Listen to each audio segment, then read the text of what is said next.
मेरे अजीज दोस्तों, नमस्कार। फ्रेंड्स, आप सबके विशेष अनुरोध के कारण आज भी मुझे रूहानी रिश्तों पर ही बात करनी पड़ रही है। मैंने इस्तेमाल किया शब्द का पड़ रही है। दरअसल कल मुझे जितने मेल मिले मैं आश्चर्यचकित था उनकी संख्या को देखकर कि उनमें से आधे से अधिक ने ये रिक्वेस्ट की थी कि इस विषय को और आगे बढ़ाया जाए। और दोस्तों, आप ही सब मेरा दिशा निर्देश करते हैं, तो आप लोगों के इस अनुरोध को टालना मुझे ठीक नहीं लगा। हालांकि बहुत से ऐसे उसके डायमेंशंस हैं जिन पर बहुत विस्तार के साथ बातें की जा सकती हैं, लेकिन मुझे लगा था कि शायद व्यावहारिक स्तर की सभी बातें लगभग पूरी हो चुकी हैं, इसलिए मैंने इसे समाप्त कर दिया था। लेकिन आज फिर से मैं इस पर कुछ और नई बातें आप सबके साथ शेयर करने जा रहा हूं। देखिए, जो रूहानी जो अनुभव है, बेसिकली यह एक अनुभव है। याद रखिए कि यह अनुभव किसी के प्रति भी हो सकता है। जब मैं कह रहा हूं किसी के प्रति, तो इसका अर्थ यह नहीं कि किसी व्यक्ति विशेष के प्रति ही या कोई जीवित प्राणी होगा उसके प्रति ही, वो मनुष्य ही होना चाहिए। Not at all. यह रूहानी रिश्ता किसी के साथ भी हो सकता है।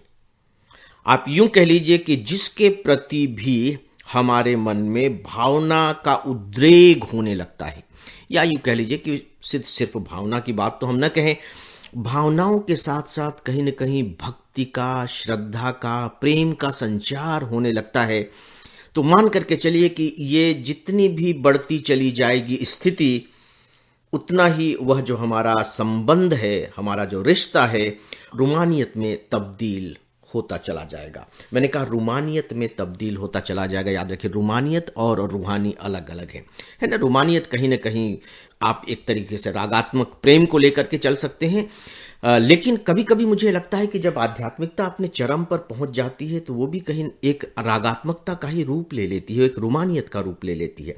लेकिन चलिए, यह एक बहस का बिंदु हो सकता है, हम उस पर नहीं जाते। कभी कभी मैं सोचता हूं, ताजमहल मैंने कई बार देखा है, लेकिन ताजमहल की सबसे बड़ी खूबसूरती क्या है?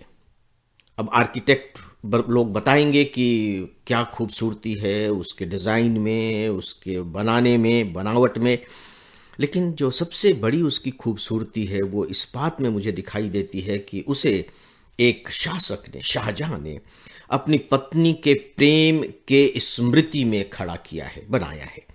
तो जैसे ही हम ताजमहल को देखते हैं तो बिल्डिंग गायब हो जाती है और हमारे सामने वो जो पूरा का पूरा जो भवन है वो एक प्रकार के प्रेम के स्मारक के रूप में तब्दील हो जाता है। और जैसे हमारे दिमाग में इस तरह के विचार आते हैं, तुरंत वह संबंध, वह रिश्ता जो उस बिल्डिंग के साथ है, कहीं न कहीं रूहानियत की यात्रा पर चल पड़ता है।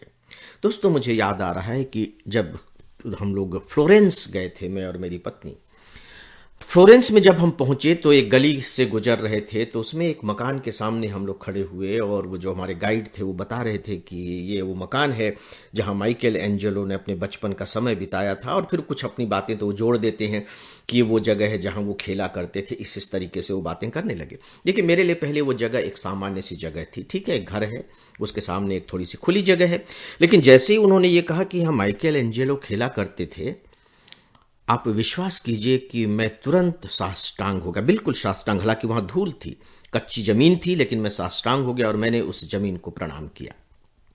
अब ये जो घटना घटित हुई, बेसिकली क्यों घटित हुई, वो कौन सी बात थी जिसने मुझे वहां साष्टांग होने के लिए विवश कर दिया? विवश भी नहीं कहना चाहिए, तो अपने आप ही हो गया।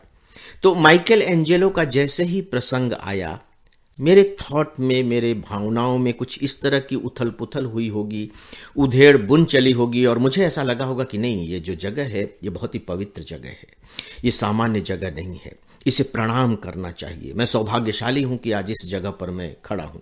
मुझे याद आ रहा है कि सन 1992-93 की बात होगी, जब हम लोग पोरबंदर गए थे और गांधी जी का जो भवन है, और उसमें जब हम लोगों को ले जाया गया जहां गांधी जी का जन्म हुआ था, उस कमरे में, तो मैं अभी आप सबसे बात कर रहा हूं और मैं रोमांचित हूं कि किस तरह की अनुभूति होने लगी कि अरे, इस कमरे में गांधी जी का जन्म हुआ था। और वहां एक छोटी सी जगह भी बनी हुई है जहां बिस्तर जैसा एक छोटा सा होता है ना, वो लगा हुआ है, वहां उनकी तस्वीर भी लगी है। गांधी जी इस कमरे में जन्म लिए थे, इस कमरे में गांधी जी का जन्म हुआ था। अब आप देखिए कि तुरंत उस कमरे के साथ जो हम लोगों का रिश्ता था वह रूहानियत में तब्दील हो गया।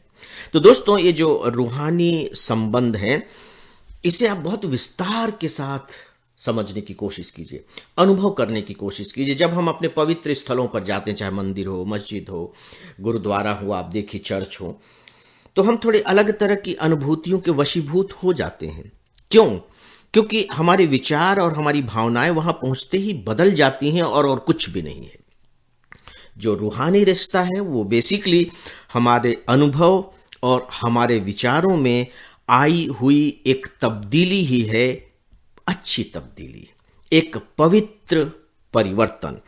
और यह परिवर्तन कुछ ऐसा लगता है कि मालूम पड़ता है कि आप बिल्कुल रूई के बादलों के बीच में उड़ रहे हों, फूलों की सुगंधों के बीच में आप तैर रहे हों, आप गंगा स्नान कर रहे हों, जैसे कि बहुत ज़्यादा गर्मी लग रही है, पसीने से लथपथ हैं, लेकिन थोड़ी देर बाद ही आप बिल्कुल ठंडे पानी से स्नान करके बाहर आते हैं, यानी कि गंगा में डुबकी लगा करके आप निकल रहे हैं। फूलों के बीच में आप घूम रहे हैं, सितारों के बीच में आप बैठे हुए हैं।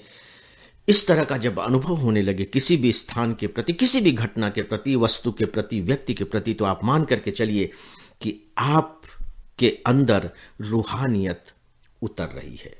तो दोस्तों, ये शारीरिक उत्तेजना नहीं है, ये मानसिक उत्तेजना भी नहीं है, आकर्षण भी नहीं है, ये कोई चुंबकीय तत्व नहीं है। ये सीधा सीधा बहुत सरल और सहज अनुभव से जुड़ा हुआ तत्व है।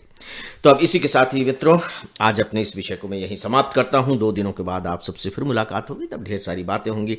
तब तक के लिए अपना ख्याल रखें, मुझे इजाजत दें, मेरा अभिवादन स्वीकार करें। नमस्कार।